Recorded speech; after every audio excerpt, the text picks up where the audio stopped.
Lae City Council workers allege foul play. Health Secretary says department working on shortage solution. And new hospital initiative to see 2,000 women checked for breast cancer. This is National EMTV News with Helen Sayer. Good evening and thank you for joining me for Thursday's news.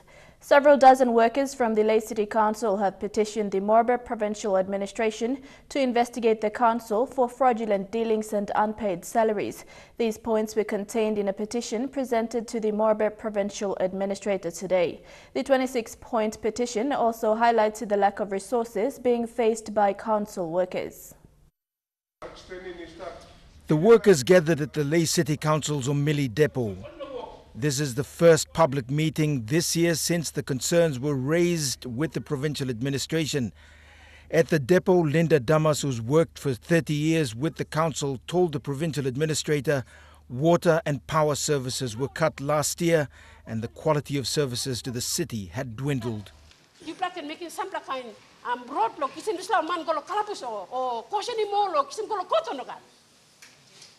big man. This is just one of many concerns contained in a petition given to the administration.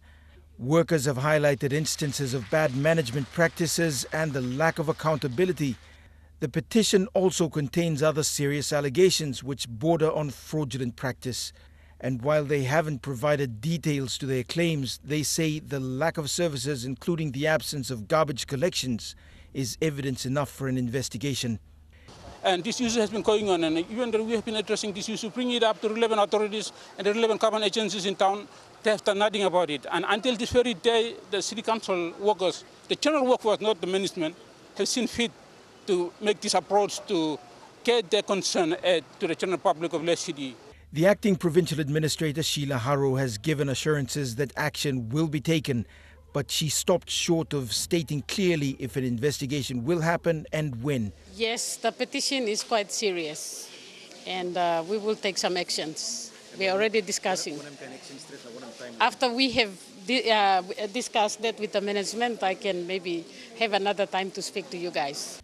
In previous years, friction between the Lae City Council and the administration have ended up in court with no real resolution. This afternoon, the city manager, Roy Kamen, said he was aware of the meeting but had not cited a copy of the petition. Also, they must come up with something all concrete, they got all evidence so that people can look display and we can provide some good answer or back him up this all talk. Scott Waide, National EMTV News, Lae. Business was as usual for Air Niugini and other airlines as of 11 a.m. today for flights in and out of Mount Hagen. The flights were cancelled yesterday afternoon and this morning after receiving verbal threats to close down business by disgruntled supporters and candidates for the Hagen open seat. This morning, the 13 candidates, led by Luke Luxi and James Yoka, apologized to the National Airports Corporation and the airline companies for cancellation of flights. Vasana Tayama with this report from Mount Hagen. The Hagen Open candidates and their supporters took their frustrations to Kagamuka International Airport yesterday morning and verbally demanded the airport staff stop work. One of the candidates, Luke Luxi, apologized today to the airport staff and the public and said they have exhausted all the avenues to change the current returning officer and his assistant for Hagen Open.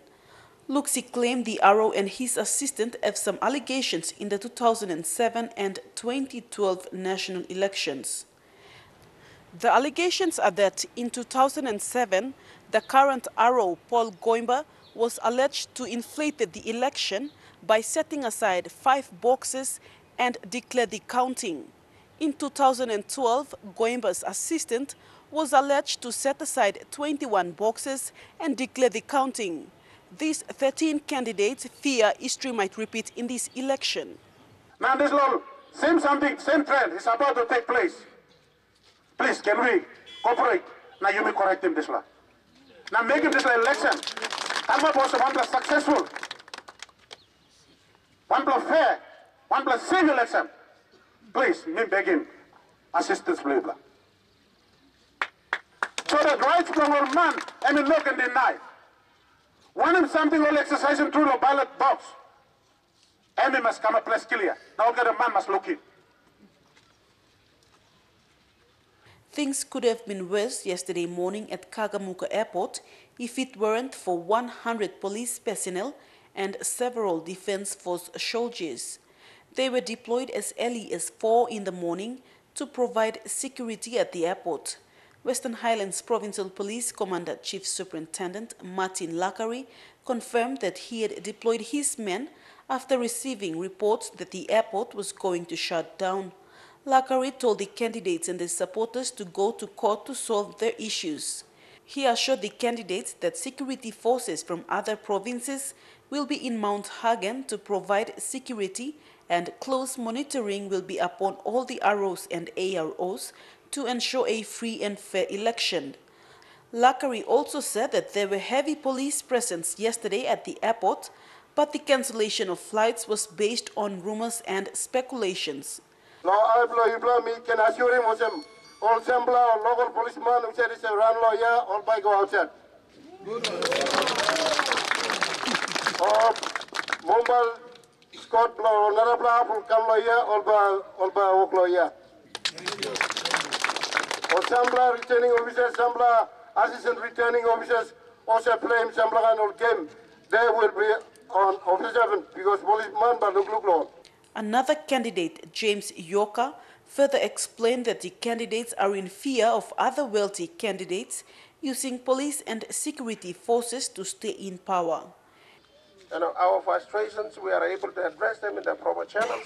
We are continuing to pursue them, but yesterday, none of us actually went and intimidated anyone. People just stayed away. Meanwhile, NAC's Mount Hagen Operations Manager, Robert Micah, confirmed that all operations for the airline companies has resumed.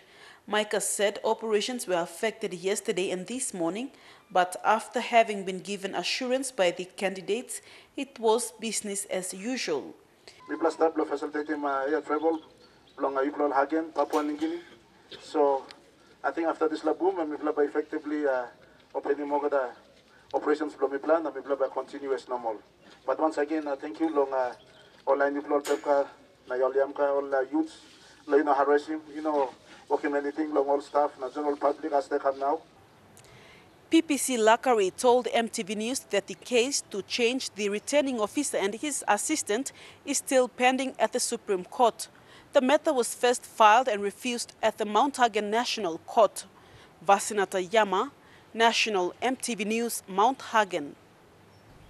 The Police Internal Investigation Unit has identified the policemen involved in the beating of Dr. Newman Berry. The Internal Investigation Unit was instructed by the Police Commissioner Gary Baki to probe the police brutality case that has caused public outcry in the community. Dr. Newman was taken to Waigani Police Station after he was beaten at Tokarara by policemen allegedly under the influence of alcohol. The Internal Investigation Unit says they are now establishing which police officers beat Dr. Berry, causing the injuries he sustained. Yesterday, the National Doctors Association gave the police 48 hours to find those responsible for the beating. Doctors collectively want them charged and removed from the force before 3 p.m. Friday, or there will be a strike throughout Port Moresby.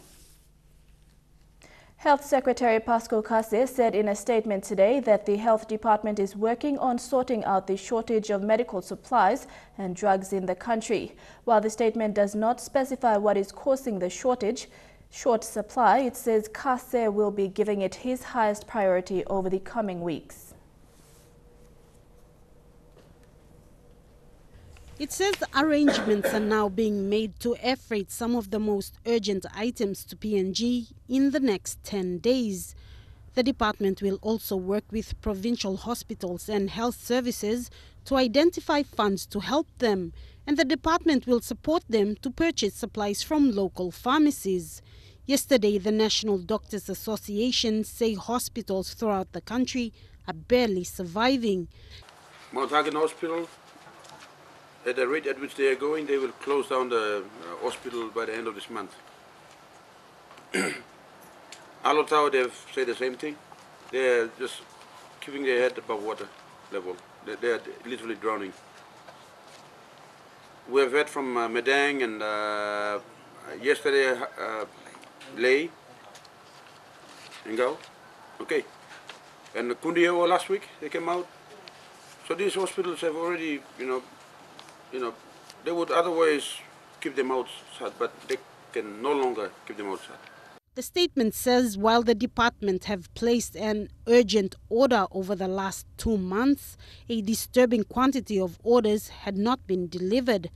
The statement says CASE met with procurement experts and found that what was affecting the delivery of medicines and supplies include communication issues and the department's ordering strategy. Yesterday, the Doctors Association also raised similar concerns, especially with the expired contract between the government and the pharmaceutical company.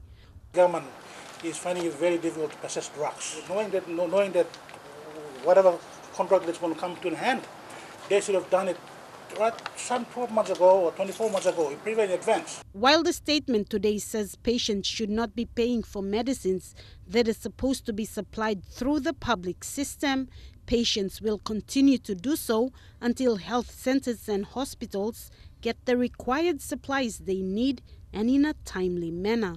Sarah Aupong, National EMTV News.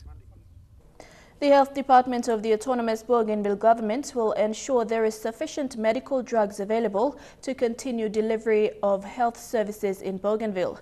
Health Secretary Clement Totavun told EMTV News they are also concerned about the current medical drug shortage and are working around the clock to address this issue. Fabian Hakalets brings us this story from Buka. There's a shortage of medical drugs currently hitting Papua New Guinea, and the autonomous region of Bougainville is no exception. There are a little bit of drugs available in our health facilities at the moment, but not to a level that we would see as sufficient drugs to take care of our facilities in the region. The shortage of medical drugs now questions the national government's free primary healthcare policy, which seems not working to address most of the health components and indicators. One of them is the immunization program in the autonomous region of Bougainville. Free healthcare policy is not working, and our people are not receiving the services that they're supposed to receive under this free primary healthcare. The ABG, for instance, has procured with the money that we have procured gas cylinders for our health facilities.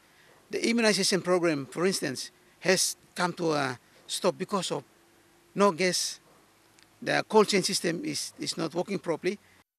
Although the public service powers were transferred from the national government to the autonomous Bougainville government, some of the health functions still remain at Waigani. One function is the procurement of medical drugs, still with the National Health Department. The ABG is not been idle. We are seeking ways within our own means to get drugs. Because of the cost involved in the procurement of drugs, the cost is quite huge, and the ABG doesn't have the money to procure those drugs on its own. So we are working closely with the National Department of Health in terms of working through the Joint Technical Working Group to look at how we can be able to draw down those powers, which involves the procurement of drugs as well as the hospital functions. In Buka, Fabian Haklitz, National EMTV News. A partnership between a private hospital and the Gaming Control Board will ensure 2,000 women are given breast cancer checkup. The Pacific International Hospital will pay half of the cost, while the National Gaming Control Board has donated over 300,000 kina. Bethany Harman with this report. A private hospital and the National Gaming Control Board are working together to promote early detection of breast cancer. For a joint funding of 700,000 kina, government hospitals can now refer 2,000 patients to the private hospital for early checkups. The hospital's management say a type of scanning called mammogram will be done throughout this year. And all those people who get detected, for them also it's a win-win that they get detected early, and it is at a stage where it can be controlled and it can be treated, cured. Pacific International Hospital CEO, Col Sandeep Saligram, says priority will be given to women who have a history of cancer in the family and those living below the poverty line. The National Gaming Control Board has donated 350,000 kina. PIH will also pay the same amount. This partnership of 350,000 goes towards the mammogram testing for women in the city, and it basically is for the less fortunate women.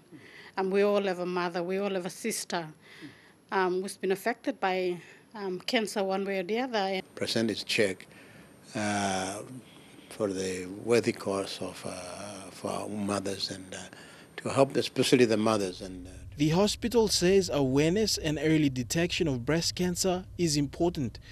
Basically, we do mammograms. We have technologists who do the mammograms, and we have radiologists who will interpret the images and then come up with diagnosis. So women can be either cleared or we can say detect cancer at this earlier stage and then send them back to clinicians who can then offer the different array of treatment that can be. In the last 40 years, there has been high occurrences of breast cancer cases around the country, especially in women between the ages of 35 and 54. Today, a tour of the PIH facilities, which included the only MRI scan facility in the whole country. The joint partnership between the National Gaming Control Board and PIH comes when the Angao Cancer Treatment Facility is not able to fully treat patients because of a lot of outstanding issues. Angao's Cancer Treatment Facility is in dire need of funding, maintenance and specialists to treat patients. Bethany Harriman, National EMTV News. A policeman was committed to stand trial before the Waigani National Court on a willful murder charge.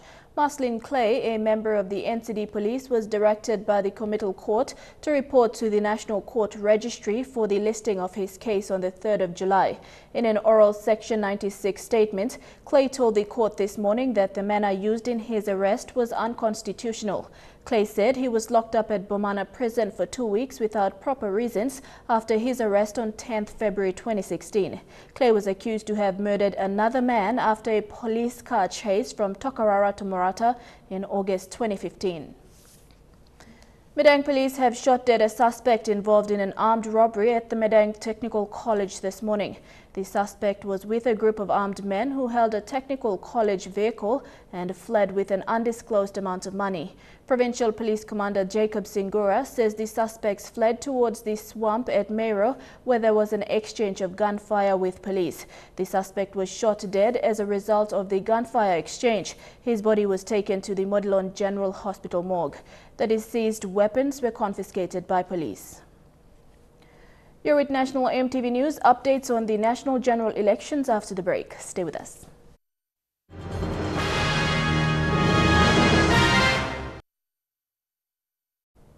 Welcome back. Prime Minister Peter O'Neill says unlike past governments, the PNC-led government has done much in building roads and bridges in rural communities.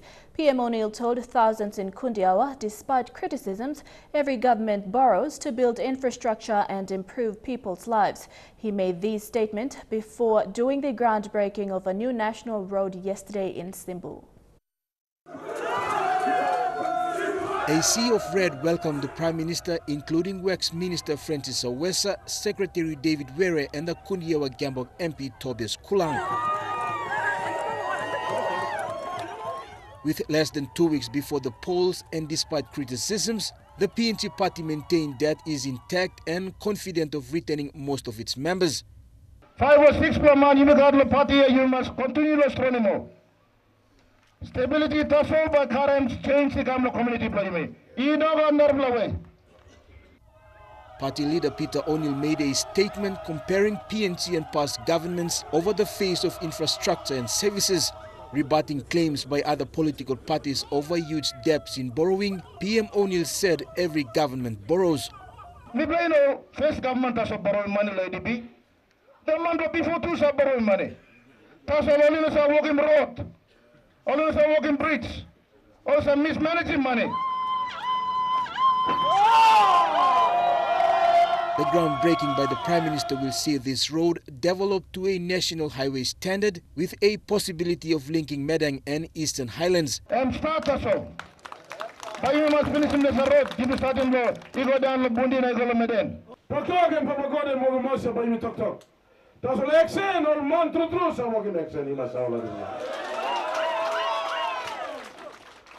road will serve nearly 10,000 people in the Kundiwa-Gambok district. Jack Lapavet Jr., National MTV News. Sitting Vanimo Green MP and PNG party leader Belden Nama says the People's National Congress Party must not form the next government. Mr. Nama has come out of a long hibernation to slam the People's National Congress-led coalition. Belden Nama was Deputy Prime Minister in the O'Neill Nama regime, but had a fallout with Peter O'Neill after the 2012 elections. Nama has made a public statement after months of silence. The former opposition leader has come out slamming the People's National Congress Party. We have to question Peter O'Neill, and Peter O'Neill has to come up with an answer. And every way where he goes and also campaign rally, I want people to question him.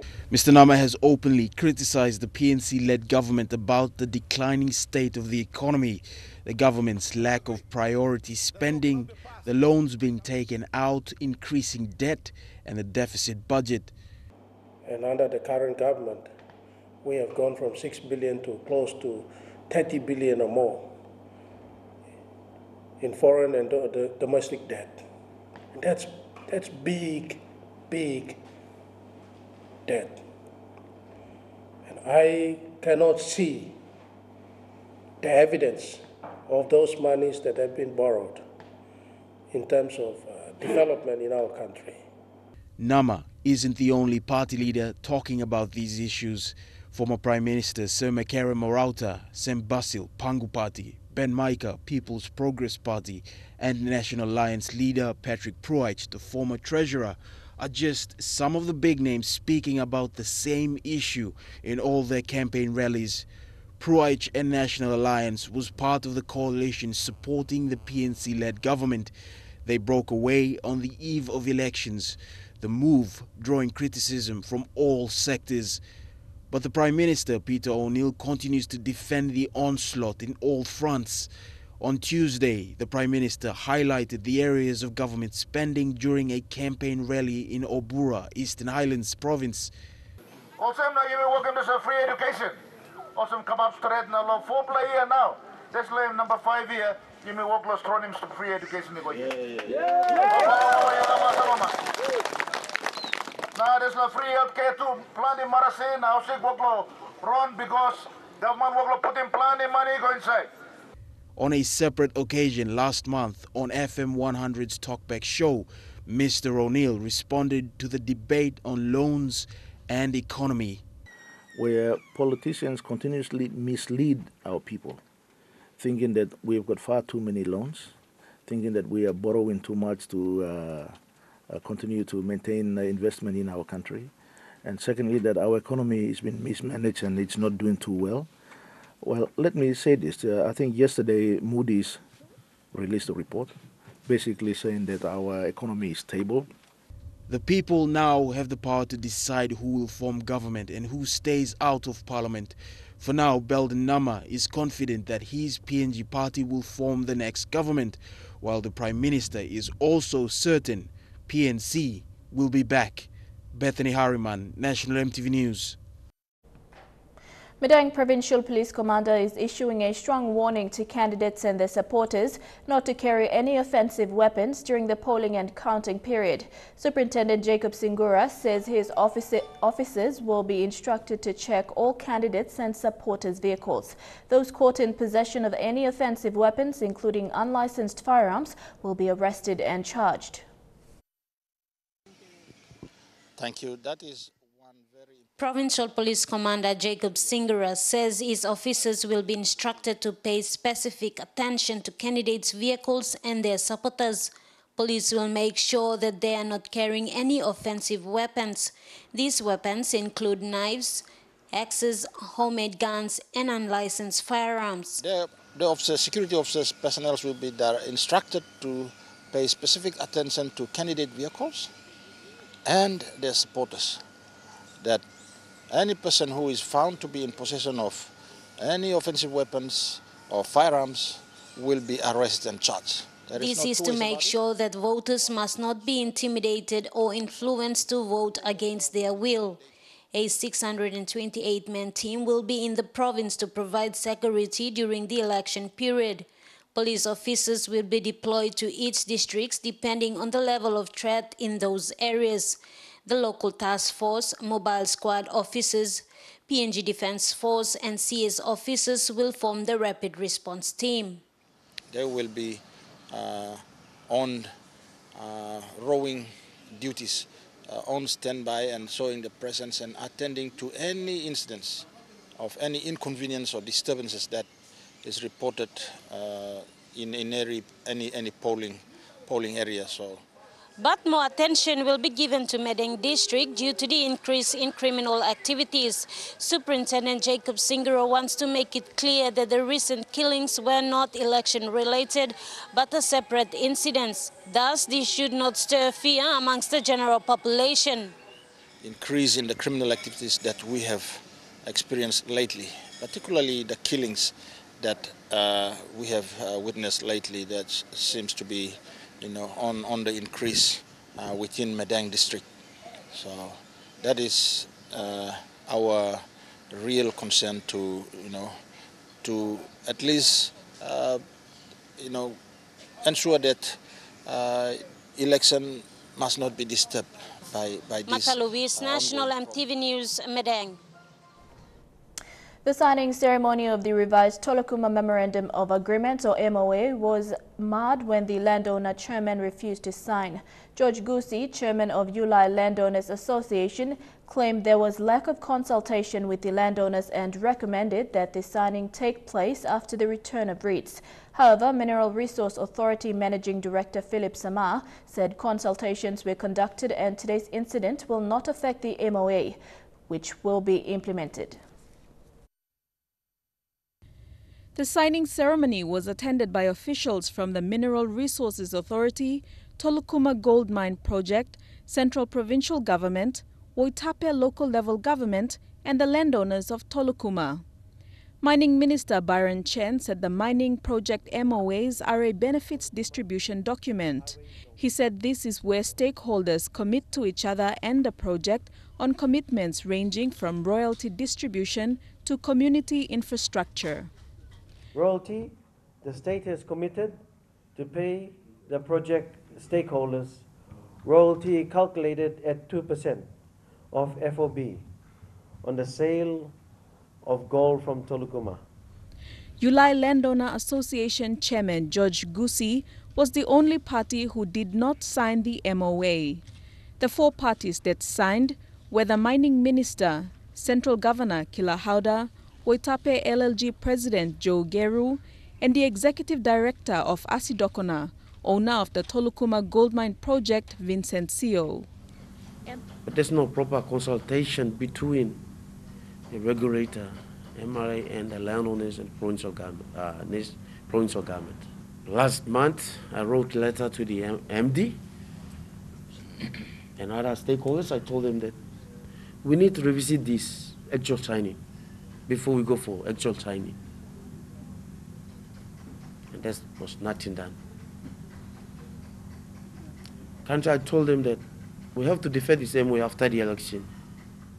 MRA Managing Director Philip Samar said that as a responsible government, MRA will engage directly with the landowner chairman to discuss issues for a resolution. There is an initial document we all agreed back in 2013. All of us signed. You pick up the document and then you pick up the one we signed today. It's mirror for mirror. So I fail to understand why they're not able to sign. But again, hey, we respect the landowner chairman and his executives and his people. And I assure the minister and the honorable governor and the president of the LLG that the MRA will engage directly with Mr. Gusi. In the meantime, commercial operations on the Tolokuma gold mine will begin as early as next month. Minister Chan said the Baikoidu to Tolokuma access road worth 1.5 million kina is the priority infrastructure within the term of this revised MOA. Deli Waigeno, National, EMTV News. And now looking at our finance news, the kina closed unchanged at $0.3145 in the interbank markets. At Bank South Pacific, your kina was buying $0.307 $0.404 Australian dollars, 0.2696 euro, and 33.39 Japanese yen. Looking at commodity prices at New York close, gold and cocoa closed lower, while coffee and copra closed the day higher. Palm oil and copper closed lower, while crude oil closed the day higher. And on the stock market, the Dow Jones closed at 37.46 points higher, the ASX closed at 9.43 points higher, and the All Ordinaries closed at 7.03 points higher. National EMTV News continues after the break. Stay tuned.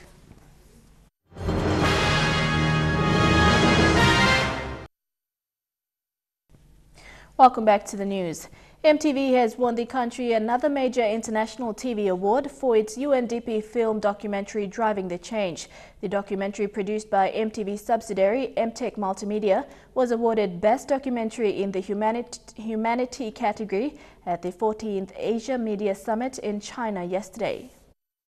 Really accept the challenge and they say, yes, we can do this together.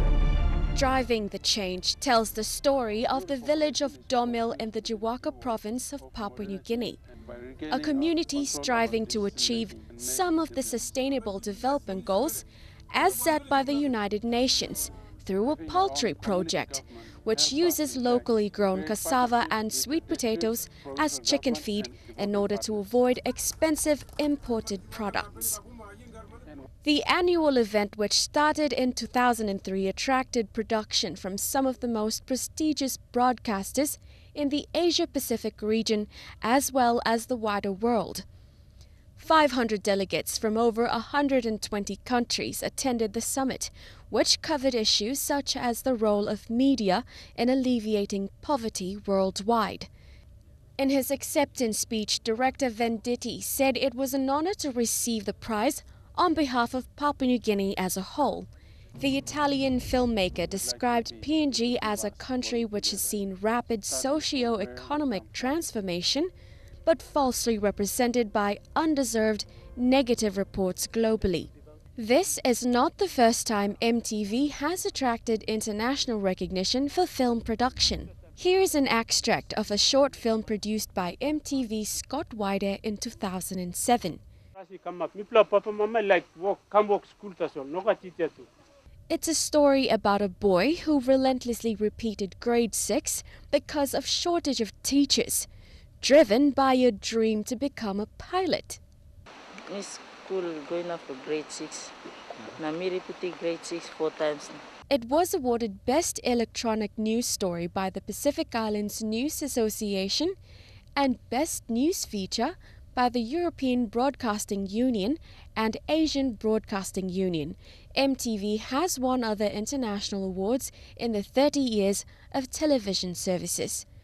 Driving the Change represents EMTV's progress in the global film industry since then. Melissa Gaviro, National EMTV News.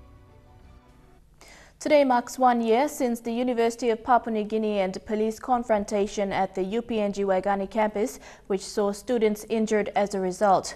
Commissions of inquiry were launched by the government and the PNG Ombudsman Commission, but to date their findings have not been made known. Adelaide Sirix Curry with this special report. At this exact spot, police and UPNG students, led by the SRC President Kenneth Rapa, met here. The students were attempting to march to the Parliament House where a parliamentary sitting was taking place. An attempt by police to arrest their president, Kenneth Rapa, led to the Metropolitan Superintendent Ben Turi being pushed and the police opened fire at students. In late April, students at the University of Papua New Guinea decided to boycott classes after the task force sweep inspector Matthew Damaru was suspended. Their call was for the Prime Minister Peter O'Neill to step down and Matthew Damaru to be reinstated were a few things in their petition to the Prime Minister. It's the country's fight, and we as a leader, we will stand together. The delegation was sent to receive the petition instead. This was then turned down by the students, and Governor Powers Parkop a week later received the petition. Petitions are down to government, and prime ministers allocate ministers to go and pick up these petitions. Because it is coming from all around the country. It's not only from university students only. So there are cases where the petitions in landowner issues in Goroka or in Yonki or somewhere, we send ministers out to collect this and then we respond to them by technically assessing the issues that they have raised. And then the UPNG SRC planned to hold a referendum to see if students wanted to continue the boycott or not. But that had a twist of its own, with the Electoral Commission requesting for the UPNG administration to lodge the request for the referendum and not the SRC. The matter between the SRC, I want to make it very clear, okay, because the matter is before the courts. Right. The referendum was a matter between the SRC and the Electoral Commission. The university passively assisted. With the referendum unable to be held, the students then requested for a public rally. That was then not approved by City Peace Committee, headed by the Governor Powers Parkop. This all led up to June 8th, where shots were first fired. EMTV was at the scene the second time shots were fired when police saw a member of the police dog unit injured. Police entered into the campus and shots were fired inside the university. A commission of inquiry was launched by the government and a separate one from the Ombudsman Commission. To date, the findings are still not known. This then led on to the vote of no confidence against the Prime Minister, Peter O'Neill, one he convincingly defeated. Those in favor of the motion were 21, and those against the motion was 85. Today, the UPNG SRC Highlands representative, Hercules Palmer, who was on the front line, recalls what happened on June 8th. Shooting down the bullet, live bullet, we ran away, we poret, we go hide now. We lost hope, we were terrified, we were so scared because the police, their first priority is to protect us, the citizens that failed to do so. So I'm black and experience with me had law explaining.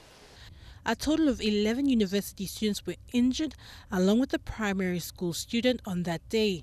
For those who witnessed and the students who were in the middle of the shooting, it will be a day that they will not forget. Adelaide Sirokskari National, EMTV News. Chukai Sports is next. Details after the break.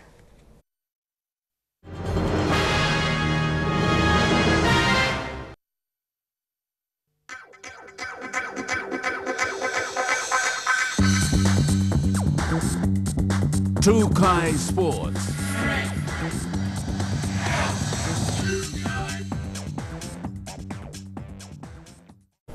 Welcome to Chukai Sports. Now to Cricket PNG's Hebo Shield 2017 updates. In the men's three-day fixture between the Hammers and the Diggers, Tony Ura gave the Hammers trouble right from the start with a century on Monday. The Hammers are now chasing a target of 323 runs. The Hammers took the bats late yesterday after the Diggers bowed out of the first inning with 323 to the name after 80 overs. The humidity did not stop the Hammers from executing a brilliant chase. Vani Vagi More recorded 65 runs and Jason Killer another 40. With 323 runs target to chase, the More-Killer partnership set them well on the path to a productive chase. Great bowling techniques from the Diggers were managed efficiently by the Hammers' top order. They went on to close the day on 0 for 107 at stumps. As of 5 o'clock this afternoon, with less than 80 overs to go, the Hammers are still battling to overcome the 323 runs target set by the Diggers. Dinero Sraiko, National, EMTV Sports. To snooker, Hane Vayake of Hanuabada in the nation's capital is the new PNG Women's National Snooker Champion. Vayake defeated Helen Samuel 4 frames to 1 in the best of 7 frames final played at the Lamana Q Club. Hane Vaeke won the first frame 53-33. Then Samuel hit back, winning the second 56-43, but then it was a one-way affair as Vaeke won the next three to become the new champion. Vaeke caused the upset of the year when she beat Gawa John, going for her 12th consecutive title. 3-1 in the best of 5 frames semi-final over the weekend. In the other semi-final, Helen Samuel beat May Vare 3-0 to set up an all-Hanua Bala final. John got the top seed award after going through her round-robin matches undefeated while recording the highest break of 27. The most outstanding player award went to Hane Vaeke, while the best dressed award went to Vero Laumea. Perpetua Milliken won the 2017 NGCB Women's National Snooker title plate after defeating Cassandra Kinder 2-1 in the plate final at the Laguna Hotel. PNGBSA Vice President John Chan congratulated Hane Vaeke and commended the 32 women for participating and making the 2017 NGCB PNG Women's titles another success. NGCB Community Benefit Fund Director Haro Satea congratulated the new champion and everyone for another successful tournament. Shane Saroya, National EMTV Sports. Trukai Sport continues after the break. Stay tuned.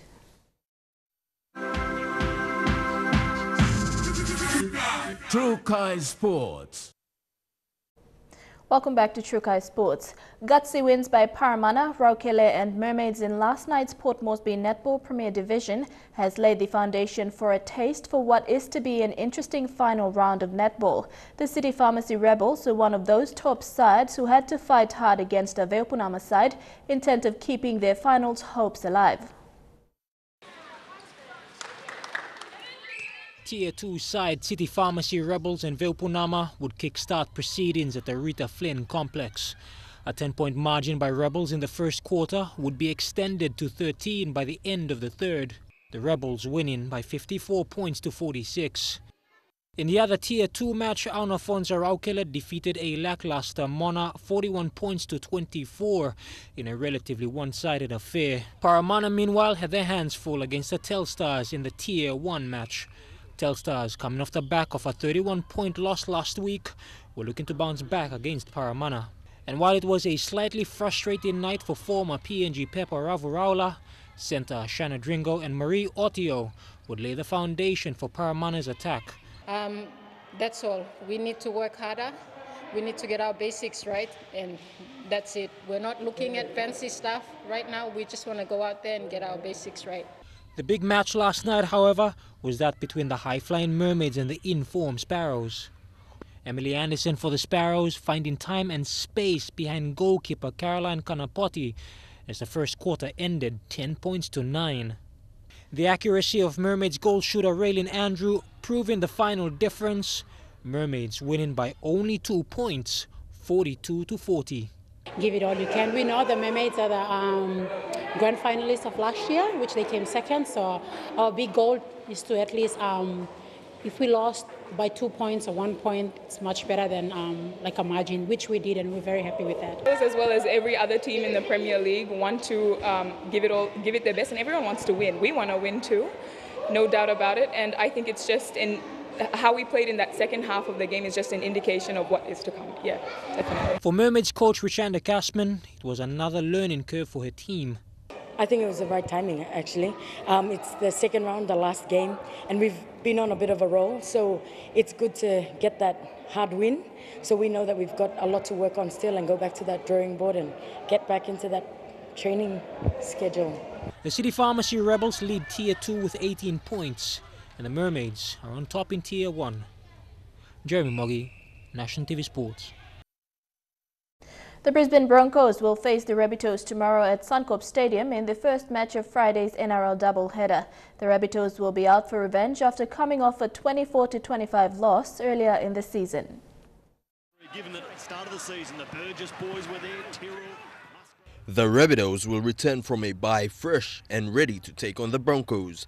They lost their round 12 match against the Eels after a horrible display of football, losing 22-16. The Broncos have suffered a little over the past few rounds, losing a bulk of their players to the state of origin. They suffered a loss in the round 12 match to the Warriors and lost to the Roosters last week. Broncos will see the return of star 5'8" Anthony Milford. Broncos will be desperate to get back to their winning form, and a match against the stuttering Rabbitohs gives them the perfect opportunity to do so. Milford's comeback will be a big boost for the team, with his running game to play a crucial part in tomorrow's match. Rabbitohs will play hard to win their match to keep their season alive. If they lose their match tomorrow night, they stand at a 4 wins and 9 loss record, which may see their season come to an end after 14 rounds. Lae National EMTV Sports. And that ends True Kai Sports. The weather details when we come back.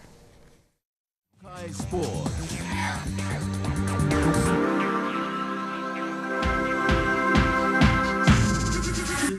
True Kai Sports.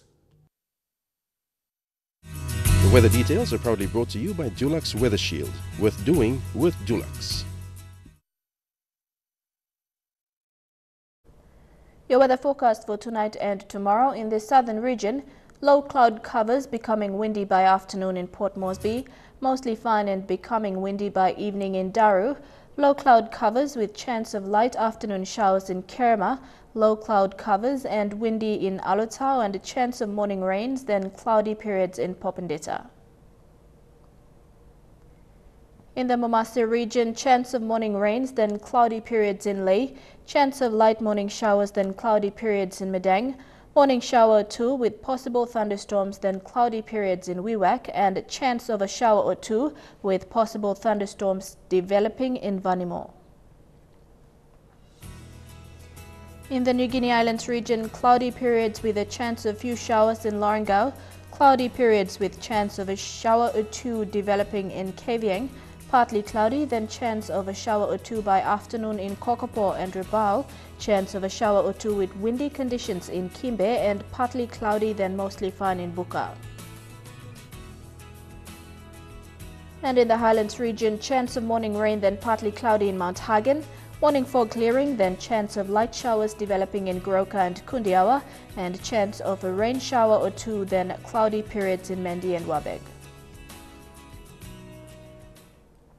And that's the way it is this Thursday, the 8th of June 2017. From the entire EMTV News team, pleasant viewing. Good night.